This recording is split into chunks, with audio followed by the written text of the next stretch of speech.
اللہ تعالیٰ کہتے ہیں یا ایھا الذین آمنوا، اے ایمان والو، ان تطیعوا فریقا من الذین اوتوا الکتاب یردوکم بعد ایمانکم کافرین وکیف تکفرون وانتم تتلی علیکم آیات اللہ وفیکم رسولہ ومن یعتصم باللہ فقد ہدی الی صراط مستقیم یا ایھا الذین آمنوا اتقوا اللہ حق تقاتہ ولا تموتن الا وانتم مسلمون۔ صدق اللہ العظیم۔ یہ سورہ آل عمران کی آیت نمبر 100، 101 اور 102۔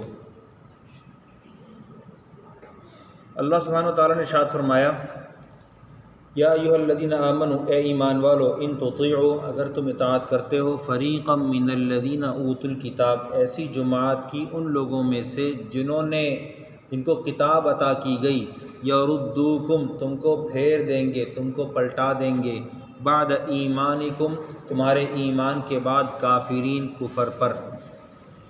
وکیف تکفرون، اور کیسے تم کفر کرو گے، وانتم تتلی، اور حال یہ ہے کہ تمہارے اوپر پڑھا جاتا ہے، علیکم، تمہارے اوپر پڑھا جاتا ہے، آیات اللہ، اللہ تعالیٰ کی آیات کو، وفیکم رسول، اور تمہارے درمیان میں شان یہ ہے کہ تمہارے درمیان میں اللہ کے رسول موجود ہیں۔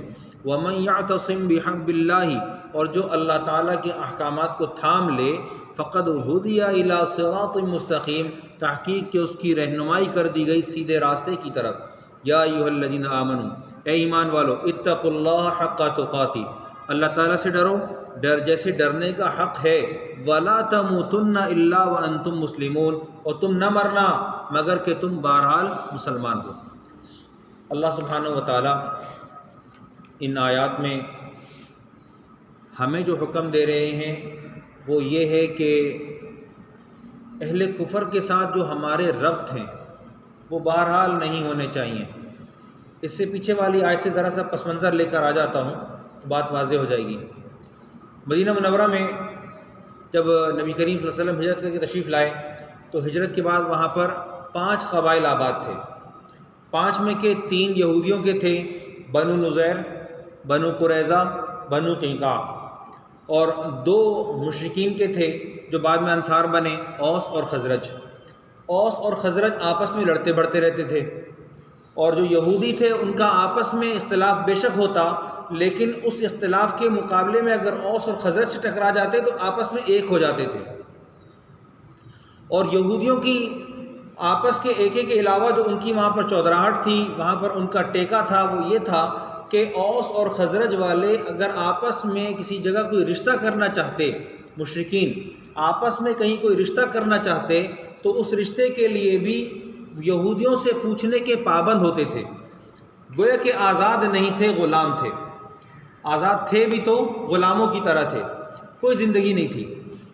اور اس حال کو پہنچے ہوئے تھے کہ اگر سامنے سے کوئی یہودی آ جائے اور اوس اور خزرج کا کوئی فرد گزر رہا ہو تو ذمہ داری تھی کہ کھڑے ہو جاؤ، اس کو سلام کرو۔ اس زمانے کا سلام یا اس زمانے کا سیلوٹ جو بھی تھا وہ۔ اللہ سبحانہ وتعالیٰ نے اسلام عطا فرمایا۔ اسلام کا جب بول بالا ہوا اور اوس اور خزرج والے بکثرت مسلمان ہونے لگے، یہودی اہل کتاب ہونے کے باوجود جانتے تھے کہ بہرحال پیارے پیغمبر صلی اللہ علیہ وسلم کی بعثت برحق ہے، لیکن چونکہ انکار تھا، ضد تھی، ہٹ دھرمی تھی، تو اسلام نہیں لائے، بلکہ جو لوگ اسلام لائے ہوئے تھے ان کو دیکھ کر جلتے بھی تھے۔ وہاں ایک مجلس منعقد ہوئی، اس میں صحابہ کرام رضوان اللہ علیہم اجمعین آپس میں شیر و شکر ہوئے بیٹھے ہیں، جن کا ماضی آپس میں خون خرابے کا ہے۔ وہاں ایک شخص آتا ہے، شماس ابن قیس یہودی، یہ آ کر بیٹھتا ہے، بیٹھنے کے بعد وہاں کے حالات کا جائزہ لیتا ہے، اور حالات کو جائزہ لے کر اس کو بڑی تکلیف پہنچتی ہے کہ مسلمان آپس میں اتنے شیر و شکر ہیں، کھانے آپس میں آگے پیچھے ہو رہے ہیں، اور نمازیں پڑھ رہے ہیں، اور نمازوں میں کبھی کسی کو امام بنا دیا جاتا ہے تو کبھی کوئی اس کے پیچھے کھڑا ہو جاتا ہے، حالانکہ یہ لوگ تو پہلے ایک دوسرے کے خون کے پیاسے تھے۔ اس نے جا کر ایک اور آدمی کو بلایا، اور اس آدمی کو کہا کہ تم یہ اشعار جا کر اس مجلس میں کہہ دو۔ وہ اشعار جا کر کہہ دیے۔ وہ اشعار ایسے تھے جن سے پرانی یادیں تازہ ہوتی تھیں۔ وہاں اختلاف برپا ہوا، صحابہ کے درمیان کی جو پرانی دشمنیاں تھیں وہ ساری دوبارہ اکھڑ گئیں، دوبارہ شروع ہو گئے، لاٹھیاں گھوسے مکے چلنے شروع ہو گئے، گتھم گتھا ہو گئے۔ نبی کریم صلی اللہ علیہ وسلم وہاں موجود ہیں، مدینہ میں موجود ہیں، اس مجلس میں نہیں ہے لیکن مدینہ میں موجود ہیں۔ اللہ سبحانہ وتعالیٰ نے ارشاد فرمایا قل یا اہل الکتاب، آپ کہہ دیجئے اہل کتاب، لم تکفرون بآیات اللہ، تم اللہ تعالیٰ کی آیات کی نشانیوں کا انکار کیوں کرتے ہو؟ اللہ تعالیٰ کی نشانیوں کا انکار کیوں کرتے ہو؟ حالانکہ تم خود گواہ ہو۔ تم گواہ کیسے ہو؟ اس لیے کہ تمہاری کتاب تورات میں، تمہاری کتاب زبور میں پیارے پیغمبر صلی اللہ علیہ وسلم کی بعثت کا کامل تذکرہ موجود ہے، تمام تر نشانیاں صادق آتی ہیں۔ یہ کیسے ہو سکتا ہے کہ تم اس کا انکار کرو؟ اور تم اللہ تعالیٰ کے راستے سے روکتے کیسے ہو؟ تم یہ جو کجی تلاش کرتے ہو وَتَبْغُونَهَا عِوَجًا، تم نے یہ کجی تلاش کرنے کی کوشش کیوں کی؟ تمہارے لیے حلال ہی نہیں تھا۔ یا ایھا الذین آمنوا، اے ایمان والو، اب یہاں سے آج کا سبق ہے، یا ایھا الذین آمنوا، اے ایمان والو، ان تطیعوا فریقا من الذین اوتوا الکتاب یردوکم بعد ایمانکم کافرین، اگر تم اس جماعت کی جو جن کو کتاب دی گئی تھی ان میں سے کسی کا اتباع کرو گے، اطاعت کرو گے، تو کیا ہوگا؟ یہ تم کو لوٹا دیں گے تمہارے ایمان کے بعد کفر پر۔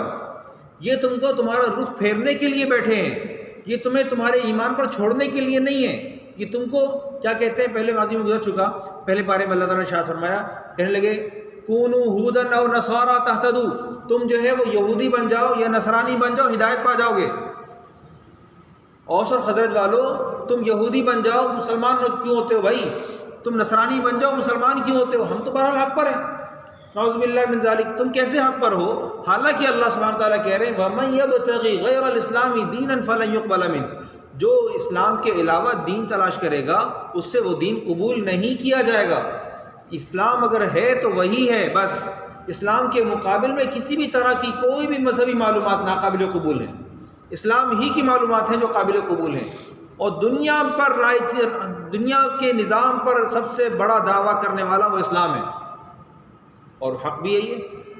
آج تک یہود اور مشرکین خود جو آج یہ موجودہ دور کے لوگ ہیں، وہ لوگ بھی بعض اوقات عمر لاؤس کو فالو کرتے ہیں۔ وَكَيْفَ تَكْفُرُونَ، اور تم کیسے کفر کر سکتے ہو؟ وَأَنْتُمْ تُتْلَىٰ عَلَيْكُمْ، اور تمہارے اوپر اللہ تعالیٰ کی کتاب پڑھی جاتی ہے، آیات اللہ، اللہ تعالیٰ کی کتاب تم پر پڑھی جاتی ہے، تم کیسے انکار کر سکتے ہو؟ یہاں پر ذرا سا اپنے موجودہ حالات پر آ جائیں۔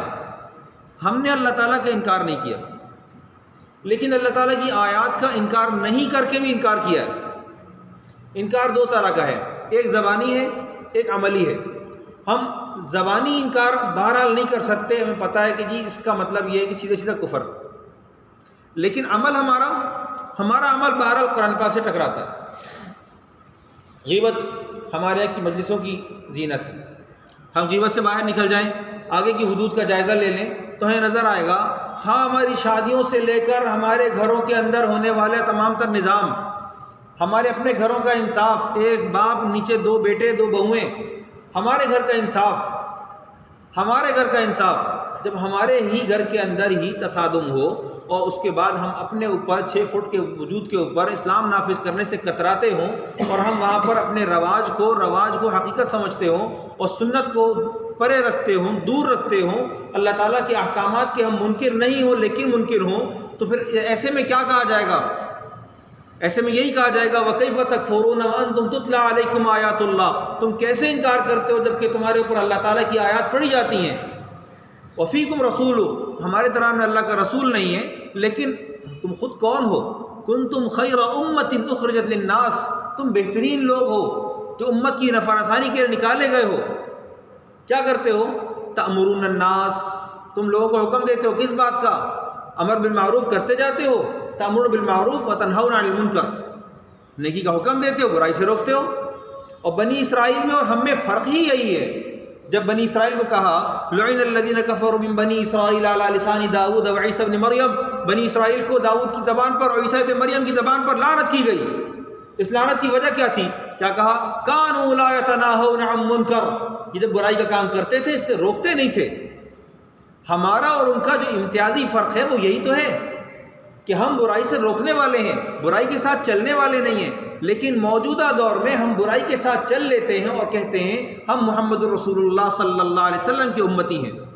کتنا بڑا تیز دھار آلہ ہے جو نبی کریم صلی اللہ علیہ وسلم کے قلب اطہر پر چلتا ہوگا ہمارے اعمال کو دیکھ کر، سوچنے کی بات ہے۔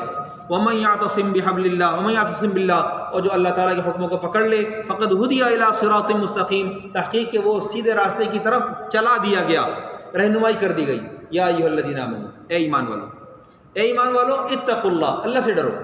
ڈرنا کسے کہتے ہیں؟ عمر رضی اللہ تعالیٰ عنہ نے ابی بن کعب رضی اللہ تعالیٰ عنہ سے پوچھا تقویٰ بتا سکتے ہو؟ دونوں صحابی ہیں، ابی بن کعب چھوٹے ہیں، عمر بڑے ہیں، عمر امیر المؤمنین کے درجے کو پہنچے ہیں۔ نبی کریم صلی اللہ علیہ وسلم نے عمر کے اعزاز میں فرمایا لو کان بعدی نبی لکان عمر، اگر میرے بعد کوئی نبی ہوتا تو عمر ہوتے۔ اتنا مقدس، اتنا بڑا رتبہ۔ اور پھر اس والی آیت سے دیکھ لیں تو مقام صدیق نہیں تو مقام شہید تک تو پہنچے۔ اولئک الذین انعم اللہ علیہم من النبیین والصدیقین والشہداء والصالحین، لیکن صدیق تک تو یہ بھی پہنچے ہی ہوں گے۔ ایسا ہو نہیں سکتا کہ نبی کریم صلی اللہ علیہ وسلم تربیت فرمائے اور صدیق تک کے مقام تک عمر نہ پہنچے۔ سوچنے کی بات یہ ہے کہ ابی بن کعب سے کہتے ہیں کہ آپ بتائیے تقویٰ کیا ہے؟ انہوں نے کہا اگر جھاڑیوں کے درمیان سے گزرنا ہو، کانٹے ہوں تو کیسے گزرو گے؟ کہا کپڑا سنبھال کے۔ اس زمانے میں کپڑا کیسا ہوتا تھا؟ اس زمانے میں کپڑا ایسا ہوتا تھا اگر دھو دیا جائے تو اس کو ایک بار دھوپ لگانے کے بعد پھر پلٹا جاتا اور پلٹنے کے بعد دوبارہ دھوپ لگائی جاتی۔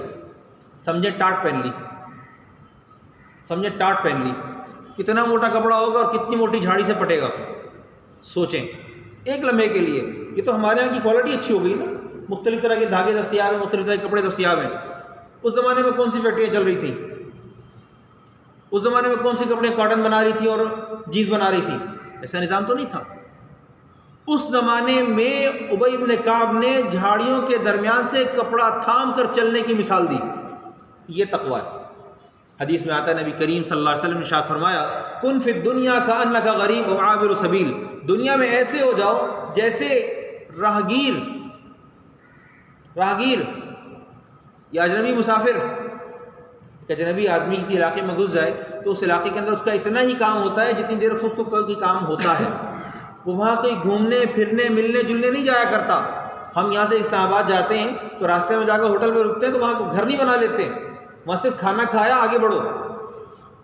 اجنبی مسافر اور ہوٹل والے ہمیں اتنا ہی جانتا ہے ہمارا مہمان ہے، تھوڑی دیر کے لیے آیا ہے ابھی چلا جائے گا، اس کو نہ ہماری گاڑی تکلیف دے رہی ہوتی ہے نہ ہماری ذات تکلیف دے رہی ہوتی ہے، ہمارا پیسہ اس کو اچھا لگتا ہے اور ہمیں وہ اچھا لگتا ہے، اس کا ذائقہ اچھا ہے۔ اس کے علاوہ کیا؟ ہم اس اجنبی دور کے اندر ہیں، دین ہم سے رخصت ہو رہا ہے۔ جس طرح نبی کریم صلی اللہ علیہ وسلم نے ارشاد فرمایا الدین بدا غریبا وسيعود غریبا، دین اجنبیت سے شروع ہوا اور اجنبی ہو جائے گا۔ ہم اپنے اندر میں ٹٹول لیں تو ہمارا دین ہمارے ہی درمیان میں، خود دور نہیں جائیے، ہمارے اپنے گھروں میں، گھر میں 5 افراد ہیں، 5 میں کے 3 بے دین ہیں، 5 میں کے 3 بے دین ہیں۔ بہت سخت کہہ رہا ہوں، اور اس حال کو پہنچے ہوئے ہیں کہ اگر ماضی کی عورتوں کو اٹھا کے دیکھ لیں، ماضی کے بوڑھوں کو اٹھا کے دیکھ لیں تو ہمارے اس زمانے کے نوجوان بچوں کو دیکھ کر وہ کہیں گے کہ یہ مسلمان نہیں ہیں، یا اگر مسلمان ہیں تو بس پتہ نہیں کون سے دین پر عمل کر رہے ہیں۔ یہ کیا ان کا رہن سہن ہمارے نوجوانوں کا پیارے پیغمبر صلی اللہ علیہ وسلم کی حیات طیبہ سے میل کھاتا ہے؟ بہرحال نہیں۔ خود میرا آپ کا نہیں کھاتا تو پیارے پیغمبر صلی اللہ علیہ وسلم کا وہ دین جو نبی علیہ السلام نے اتنی قربانیوں کے بعد ہم تک پہنچایا وہ ہمارے گھروں میں زندہ ہے؟ بہرحال نہیں، بہرحال نہیں۔ اپنے ضمیر کو ٹٹول کے دیکھیں گے تو ہمیں یہ آیت چیخ چیخ کے کہہ رہی ہوگی یا ایھا الذین آمنوا اتقوا اللہ حق تقاتہ، اے ایمان والو جو ایمان لائے ہو وہ لوگوں کون ہو؟ اتقوا اللہ، اللہ سے ڈرو۔ کیسا ڈرنا؟ حق تقاتہ، جیسا کہ اس سے ڈرنے کا حق ہے۔ ولا تموتن الا وانتم مسلمون، دیکھو خبردار تم نہ مرنا مگر کہ تم مسلمان ہو، نہ مرنا۔ اور یہ بات صرف یہاں نہیں ہوئی، پہلے پارے کے سیکنڈ لاسٹ پیج پر بھی جب انبیاء علیہم الصلوات و تسلیمات نے اپنے بیٹوں سے بات کی ما تعبدون من بعدی، ہمارے بعد کس کی عبادت کرو گے؟ کیا کہا؟ قالوا نعبد الہک و الہ آبائک، ہم عبادت کریں گے آپ کی اور آپ کے آباء و اجداد کے معبود کی، آپ کے معبود کی اور آپ کے آباء و اجداد کے معبود کی۔ اچھا، انہوں نے کہا فلا تموتن الا وانتم مسلمون، تم مرنا نہیں مگر کہ کیسے؟ حالت اسلام پر۔ اس زمانے کا اسلام بھی اگر انبیاء کی کا ماننا تھا تو ہم تو خاتم النبیین کے امتی ہیں، اور اب یہ بات طے شدہ ہے کہ پیارے پیغمبر صلی اللہ علیہ وسلم کی ختم نبوت کے صدقے اب کسی اور نبی نے نہیں آنا۔ اور جتنے بھی اب دعوے کریں گے وہ سارے کے سارے جھوٹے ہوں گے۔ نبی کریم صلی اللہ علیہ وسلم نے پہلے سے اطلاع دی تھی کہ میرے بعد 30 کے قریب لوگ ہوں گے جو نبوت کا دعویٰ کریں گے، 30 افراد ہوں گے جو نبوت کا دعویٰ کریں گے۔ اب بتائیے کہ ہر طرف کفر کی یلغار ہے، کفر اپنے دعوے اپنے پنجے پھیلا بھی رہا ہے، گاڑ بھی رہا ہے، اور اس کے بعد ہمارا نوجوان ہمارے ہاتھ میں نہیں ہے۔ آپ کا کیا خیال ہے کہ آج جس کو ہم مالداری کی بنیاد پر بیاہ کر لاتے ہیں، یا ہم مالداری کی بنیاد پر اپنی بیٹیاں دے دیا کرتے ہیں، چاہے وہ بنین ہو یا بنات، آپ سوچئے کہ نسلوں کی نسلیں تباہ ہو رہی ہیں، نسلوں کی نسلیں تباہ ہو رہی ہیں۔ کس آسرے میں؟ کہ جی جدت پسندی کا دور ہے۔ یہ تو وہ والی بات ہو گئی اس طرح قرآن پاک نے کہا وَإِذَا تُتْلَىٰ عَلَيْهِمْ آيَاتُنَا بَيِّنَاتٍ قَالُوا، کہ جب ان کے اوپر ہماری آیات پڑھی جاتی ہیں تو وہ کہتے ہیں کہ جی ہمارے پاس ائْتِ بِقُرْآنٍ غَيْرِ هَٰذَا وَبَدِّلْ، دوسرا لے آؤ، اس کو بدل دو، ہمیں سمجھ میں نہیں آیا۔ یا یہ کہتے ہیں اساطیر الاولین، کہ پرانے لوگوں کی باتیں۔ اللہ سبحانہ و تعالی ہمیں سمجھنے کی توفیق عطا فرمائے۔ وآخر دعوانا الحمد للہ رب العالمین۔